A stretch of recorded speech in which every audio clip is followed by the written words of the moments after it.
What's up mga kakanlibak? Magandang araw. Ngayong araw ay tara samahan niyo muna kami at magakuha tayo ng saging din sa ibaba kay Tia Menche.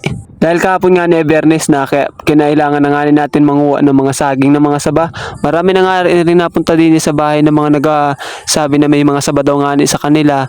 Kaya nitong bandang hapon pagkatapos namin tanghalian ay agad-agad na nga ni kami nagpunta din. Kasama ko nga din yung mga kapatid ko, ang dalawa, si Jerome at saka si Gabo at saka si Lance pala ay pamangkin ko. Dito nga ni sinama ko nga ni yung dalawa, si Gabo at si Lance, dahil ang akala ko nga ni dito ay marami nga ni kaming akunin na sabay din kala Chamanchi. Dahil pumunta nga ni yung anak niya dito nung nakaraan, parang mga Webes yun, dahil marami daw nga ni sabay din sa kanila at paka Latordan.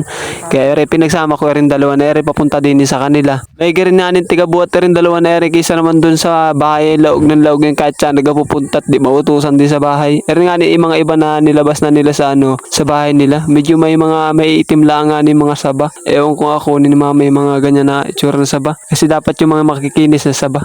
Ako hindi siguro ni mama yan. Hindi naman siguro nagapili si boss ng ako ni saba. Ito nga ni nalabas na nga ni nila Gabo yan yung mga saba. Ito na nga ni pala lahat yung mga saba na nakuha nila doon sa loob ng bahay nila Chaminchi. Lumabas na nga ni dito si Pope. Sa kanila pala nga ni sabayan, wala nga ni palang Latordan, hindi ko alam kung bakit. Sabi doon nakaraan na may Latordan daw, ewan. Ito nga ni, pinagsisilid ko na nga ni dito yung mga saba at dadali na nga ni namin din sa Trambia. Dahil nakapasok nga ni din yung Trambia, hindi na nga ni kami magabuhat ng malayo.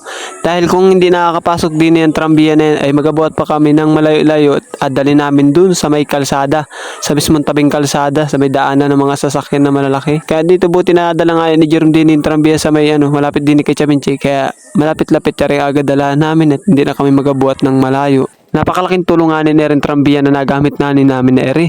Kasi dati ang nagawa namin is nabuhatlaan namin yung mga saging ng mga saba o kaya Latordan, kahit mga ilang pits pa yan o mga ilang sako pa yan. Inatawid namin din papunta din sa kalsada para lamang is madala pa ba yan. Paminsan nga ni inaupa pa si mama ng mga tagabuhat lalo na pag sobrang lalayo ng mga napagkuwaan. Katulad nun sa Kabutagan dati doon kalakagawit Gerald aso gulpin layo talaga. Sakit talaga ang balugbog mo lalo na pag sobrang dulas ng daan. Bagos baga ulan-ulan pa. Masakit talaga ang balugbog mo dyan. Big shoutout pala dyan sa mga solid followers saka mga solid viewers nyan. Maraming salamat po sa inyong walang sawang pagsuporta at saka panonood. Dito nga na sinakay na nga namin din sa Trambia rin mga saging at napadyakan na nga ni ito ni Jerome. May rapor pa nga pa-start yan. Habang nagpapadyak nga dito si Jerome, may nakakita nga kami ng aratilis. Minatikman ko din sa pamangkin ko lasang biogesic daw. Iba daw ng lasa. Kaya inaliwa. Nagtikim din nga ako dito parang sobrang iba nga ng lasa parang hindi kami medyo familiar din sa aratilis dahil hindi kami sanay kumain ng aratilis. Wala kasi din sa amin yung ganyan. Dito lang sa kanila maraming ganyan. Dito nga naghihirap na nga yung dalawa magtulak dyan at di nga na-start rin Trambia. Kaya ito tinulak nila papunta dun sa may tabing kalsada yan. Hindi naman ganun kahirap ang daan dyan. Kaya dito pumunta muna ako kay Kagawad Marvin at umutang muna ako ng gasolina at baka wala na nga ng gasolina rin Trambia para naman magamit na namin pa uwi ito at hindi na kami magtulak. Kaya ito binigay ko na nga din sa dalawa para malagay na yung gasolina dyan. Jerome, ikaw! Hindi dahan lang. Yan na Yusay baka mataktak yan ha. Kapitin mo yan.